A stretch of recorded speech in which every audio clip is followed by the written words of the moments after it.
Jeudi 11 juillet 2024, mesdames et messieurs, c'est toujours un plaisir de vous retrouver dans cette nouvelle édition du journal de Viva. Bonsoir à tous et bienvenue. Dans les actualités de ce jour, la cérémonie de lancement de la présentation du rapport sur l'état de la population mondiale 2024 pour les pays insulaires de l'océan Indien s'est tenue aujourd'hui à Anoussi. Ce rapport a mis en lumière les efforts déployés par Madagascar en matière de promotion du contrôle des naissances, de la santé reproductive et de la lutte contre les violences. Madagascar a été choisi pour accueillir la première édition de cet événement. Lors de la cérémonie qui s'est tenue justement à Anoussi, l'UNFPA a remis au chef de l'État malagasy un prix pour ses réalisations et son leadership dans l'amélioration de la vie de la population. Reportage de Judikel Ringenérine et Indora Zanjaibé.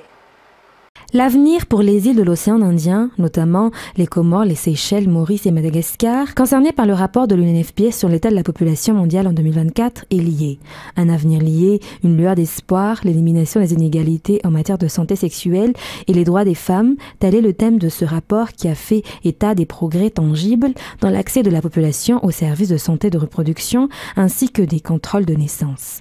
Madagascar en particulier a fait de grands progrès, c'est pourquoi notre île a été choisie pour accueillir le lancement de ce rapport des Nations Unies. Par rapport aux 30 dernières années, le taux d'utilisation du planning familial par les Malgaches s'est élevé à 43% alors qu'il n'était que 5% auparavant. Les efforts du gouvernement, les nombreuses initiatives et les voies adoptées ont abouti à ce résultat positif. Mais surtout, la volonté du président Andrzej qui est lui-même intervenu pour diriger et inspirer la population en faveur de l'utilisation du planning familial. C'est pour toutes ces raisons qu'il a été sacré champion de l'année 2021 et a reçu à nouveau un prix de l'UNFPA aujourd'hui.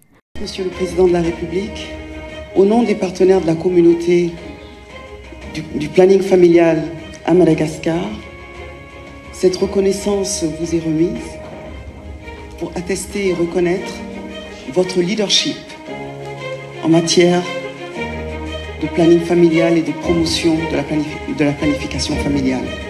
Derrière tous les progrès et les efforts qui ont été réalisés, il y a les habitants, notamment les mères, les filles, qui souffrent de violences ou qui font face à des difficultés à cause d'une non-utilisation du planning familial.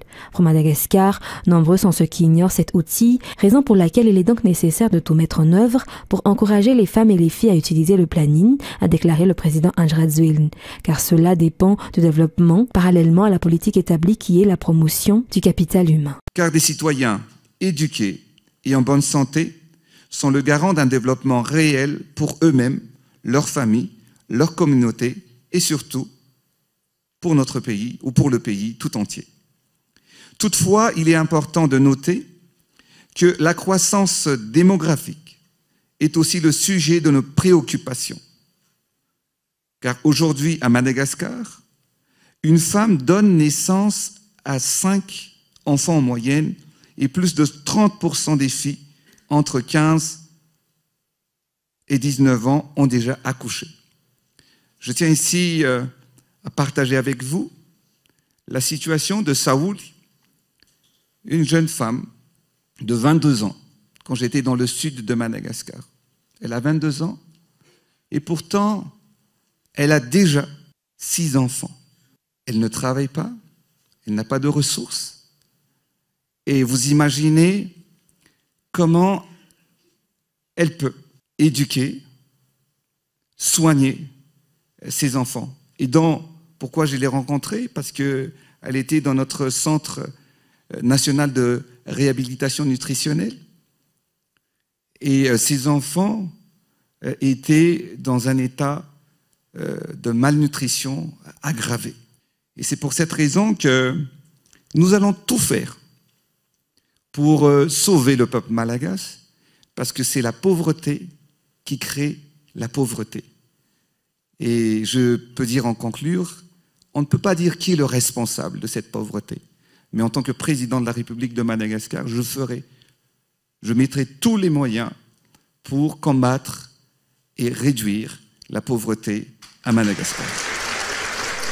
Selon ce rapport présenté aujourd'hui, l'augmentation du taux d'accès à la santé de la reproduction et au planning familial a un impact économique énorme. Le représentant résident du système des Nations Unies à Madagascar a déclaré que si nous utilisons 79 milliards de dollars supplémentaires pour assurer l'utilisation du planning familial aux filles et aux femmes et les aider en matière de santé reproductive d'ici 2030, un impact majeur sera constaté au niveau économique mondial. 400 millions de naissances non désirées seront évitées et un bénéfice économique de 660 milliards de dollars sera réalisé en seulement 5 ans. Partons à présent au niveau de l'Assemblée nationale. Touquil Justin a été élu président de cette institution parlementaire à l'unanimité des 160 députés présents. Touquil Justin est le député élu à Sambave où l'IRMA a raflé les 2 sièges mis en jeu. Reportage de Radra Manazatov et Anzara Zonarvelo. Les députés nouvellement élus ont procédé ce jour à l'élection des membres du bureau permanent de l'Assemblée nationale. Cela a commencé par l'élection du président et le seul candidat à se présenter a été le député Justin Touquil qui avait été désigné par le parti IRMAR. Il a été élu à l'unanimité des 160 députés présents. Justin Touquil est un administrateur civil. Il a déjà occupé de nombreux postes à responsabilité auparavant. Il a été notamment gouverneur de la région de Sava avant d'être nommé ministre de l'Intérieur et de la décentralisation. Il a été par la suite ministre de l'Intérieur avant de postuler pour le siège de député sous les couleurs de la plateforme IRMAR dans le district de Sambave. Cette plateforme a raflé les 2 sièges mis en jeu selon les résultats officiels des élections publiées par l'autorité constitutionnelle le 27 juin. Après son élection, il a tout de suite dirigé la session de l'Assemblée nationale et a débuté son discours en remerciant les députés.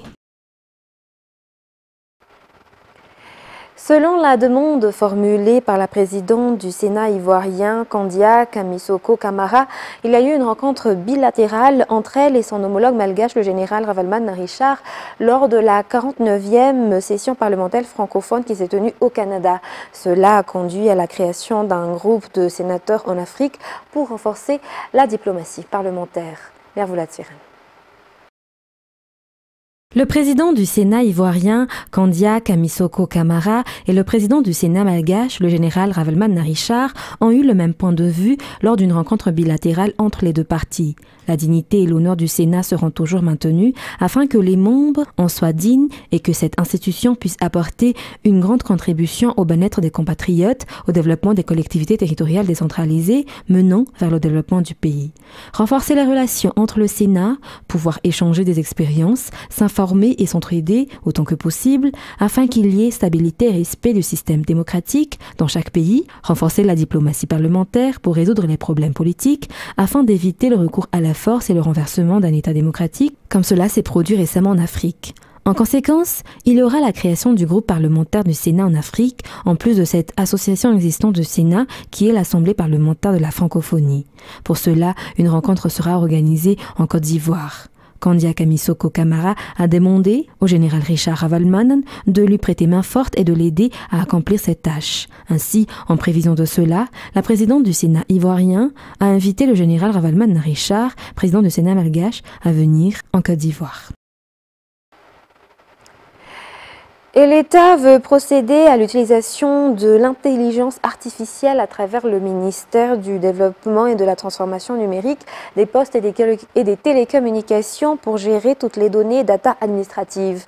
Par ailleurs, la mise en place de la digitalisation à Madagascar, notamment dans les services publics qui s'inscrit dans la politique générale de l'État, se poursuivent. Le ministère continue d'avancer vers l'utilisation des dernières technologies pour cette digitalisation. Reportage sur les images de Zara Jansu. L'intelligence artificielle est l'un des domaines du numérique et des télécommunications qui s'est développé très rapidement dans le monde. Madagascar n'est pas en retard, il avance dans ce domaine à travers le ministère du Développement et de la Transformation numérique, des postes et des télécommunications. Pour cette raison, cette intelligence artificielle sera incluse dans la gestion de l'administration publique, en plus de la mise en œuvre de la digitalisation. À cet effet, un atelier est organisé par le ministère du Développement numérique, des postes et des télécommunications pendant 2 jours. L'objectif est la consultation et le partage d'expériences avec les experts locaux et étrangers pour l'utilisation de cette plateforme à Madagascar et notamment dans l'administration publique. Surtout de faire bénéficier de l'expérience qu'on a pu constater à l'échelle de différents pays. Cela a été dit, la data va être le carburant, la matière première de la 4e révolution industrielle. Et ce carburant, il faut en prendre soin, il faut le gérer, il faut le protéger, il faut le gouverner, organiser son cycle de vie. Et ça va passer par un certain nombre de principes dans la mise en mouvement, notamment au niveau des ministères. Des principes qui sont simples, c'est qu'il faut arriver, au travers de la gestion du cycle de vie, à créer l'interopérabilité pour que d'un ministère à l'autre, on puisse se parler, partager des informations pour le bien des citoyens, des principes de participation pour que chacun puisse prendre part à ces guidelines, à cette gouvernance de la donnée, et enfin des principes pour créer des communs qui vont être les grands communs en termes de données de l'État malgache. Donc je pense qu'avec ces quelques principes, on a de quoi embarquer toute la transformation en direction de cette 4e révolution industrielle et surtout créer la transversalité grâce à la mise en place de cette gouvernance partagée en vue de l'interopérabilité. En ce qui concerne la digitalisation en particulier, les travaux avancent actuellement et les ministères concernés ne cessent d'innover leurs services.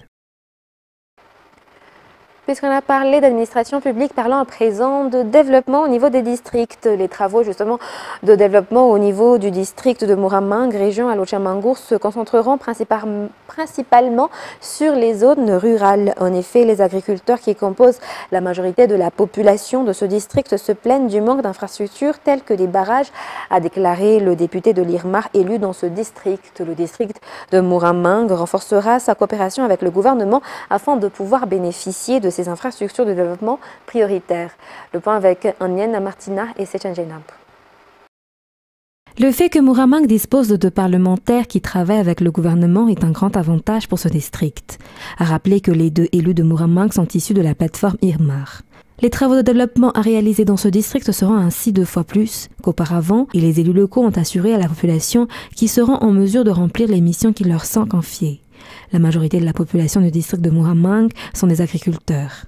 Ainsi, l'objectif portera sur la promotion de leur secteur d'activité, notamment la construction d'infrastructures selon les explications. Le district de Muramang a déjà bénéficié de nombreuses infrastructures au cours des 5 dernières années, comme le lycée et le stade Manara Pinch. À noter que ce district est composé de 21 communes. Et dans la page fait divers de ce soir, une somme de 516 millions d'ariars a disparu de la caisse de la commune d'Anjemin dans le district de Tsaratanan, selon le constat fait hier soir par les responsables locaux. Le maire et le trésorier de la municipalité sont suspectés comme ayant détourné cette somme.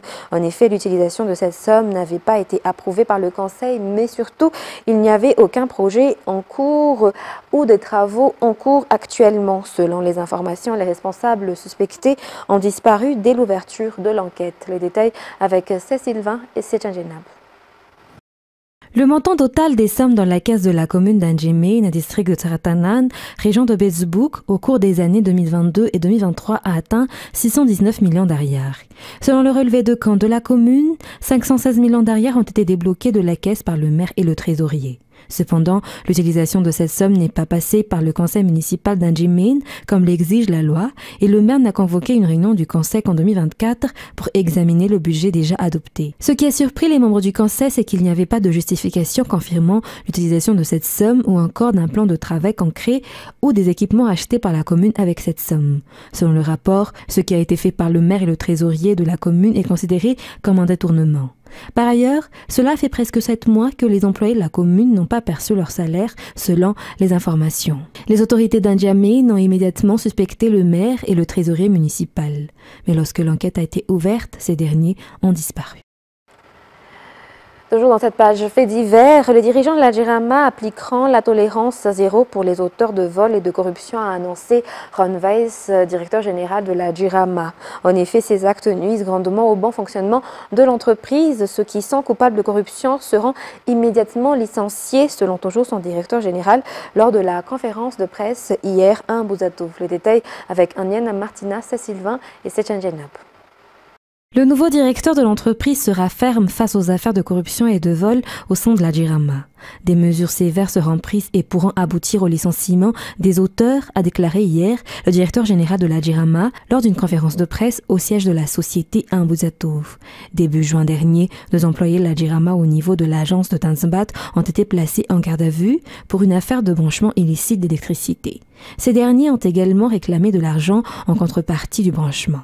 Le directeur général de la société a confirmé qu'il n'y a pas de paiement supplémentaire autre que ceux que l'usager est légalement tenu de payer, que ce soit pour l'électricité que pour l'eau. Le directeur de l'entreprise publique Jirama sera ferme et n'acceptera pas les mauvaises pratiques qui nuisent au bon fonctionnement de l'entreprise. L'objectif est d'éradiquer les cas de corruption et de vol, selon toujours les informations. Dans les actualités internationales de ce soir, les pays de l'OTAN inquiets de l'aide apportée par la Chine à la Russie dans sa guerre contre l'Ukraine vont à discuter aujourd'hui avec leurs partenaires d'Asie-Pacifique avant une rencontre avec le président ukrainien Volodymyr Zelensky. Dans une déclaration inhabituelle, les dirigeants de l'Alliance Atlantique ont fait part de leurs profondes préoccupations en dénonçant le rôle de la Chine auprès de la Russie dans sa guerre contre l'Ukraine. France 24. Oui, on se l'est beaucoup dit sur votre plateau, Julien, mais l'Ukraine dont nous parlons presque quotidiennement n'est effectivement pas le principal sujet de préoccupation de la Maison-Blanche et donc de l'OTAN.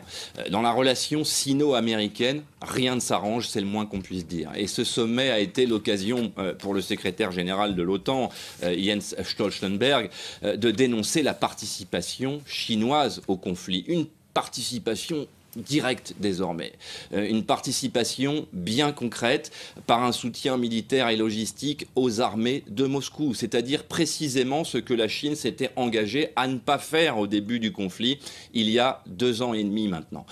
Peu à peu, le champ de bataille ukrainien est devenu un terrain de confrontation diplomatique entre les pays membres de l'OTAN et Pékin, au moins diplomatique pour le moment, avant de passer au stade supérieur. Quand l'OTAN dialogue avec le Japon, par exemple, sur le sujet du contrôle du Pacifique et de la protection de Taïwan, la Chine répond par l'organisation de manœuvres militaires terrestres aux frontières de la Pologne et en coopération avec les forces biélorusses alliées de Moscou dans le conflit en Ukraine. Quand les débris de drones prélevés sur le champ de bataille de l'Ukraine révèlent la présence de composants chinois de dernière génération, Washington ne peut que constater l'évidence de l'implication de Pékin. Idem pour la présence d'obus d'artillerie de conception chinoise ayant transité par la Corée du Nord et bel et bien tirés par des canons russes, encore une fois, sur le champ de bataille ukrainien. Mais ce qui est vraiment nouveau, c'est que ces griefs sont désormais formulés sans détour par les diplomates des 2 camps.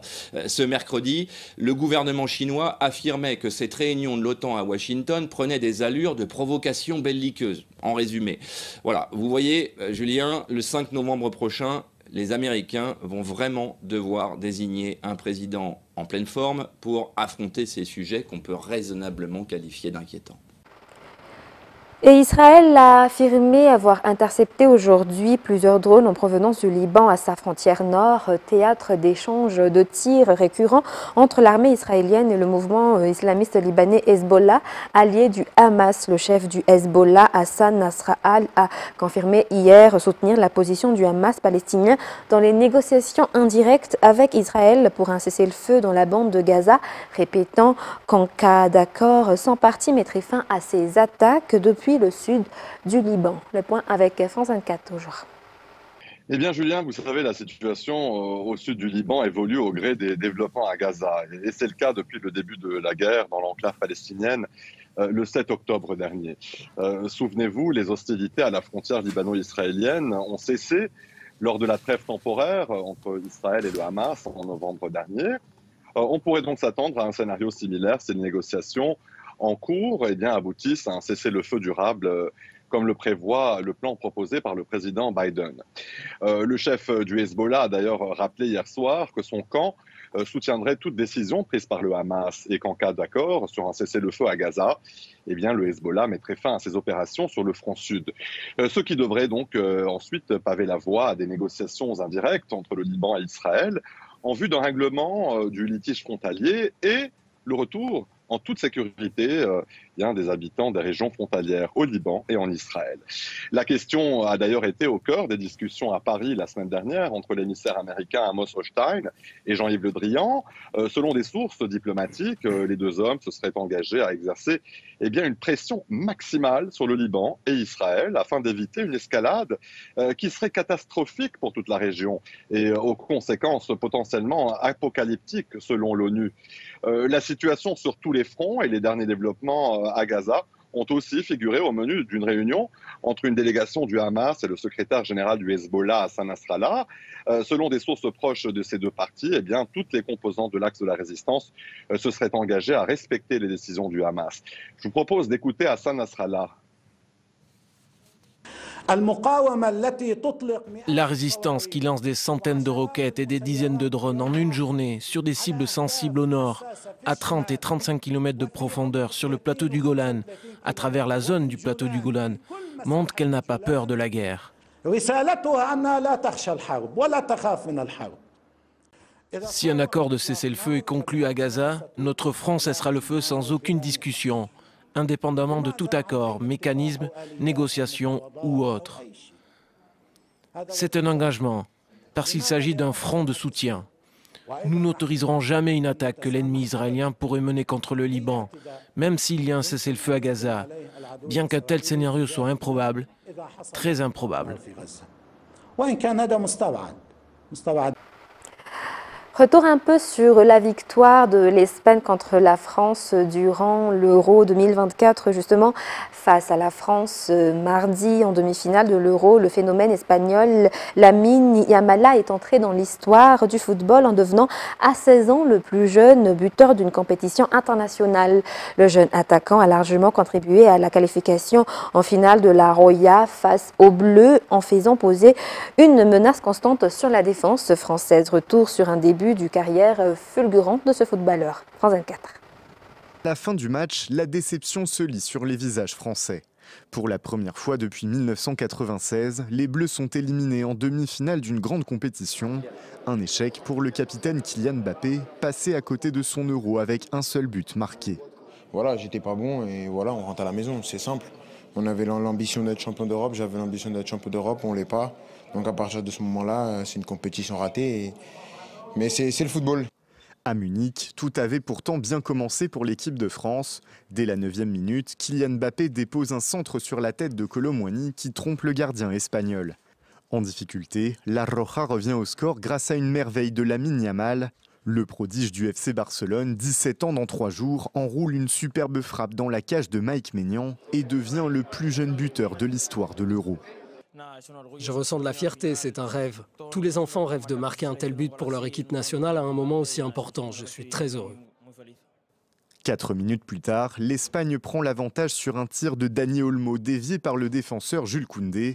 Trop imprécis devant le but, les Bleus ne reviendront jamais au score. Une déception pour les supporters français. Mérité, complètement mérité. Vu le match, on n'a pas existé. Félicitations aux Espagnols. À Madrid, les fans de la Roja, eux, sont en liesse. Nous allons gagner la finale parce que nous sommes les meilleurs en Europe et dans le monde. Les Espagnols tenteront de remporter leur premier trophée majeur depuis 2012 face au vainqueur de l'autre demi-finale entre les Pays-Bas et l'Angleterre. Fin de ce journal, mesdames et messieurs. Merci de votre fidélité. Très bonne suite de programme et très bonne soirée à tous sur Viva. Au revoir.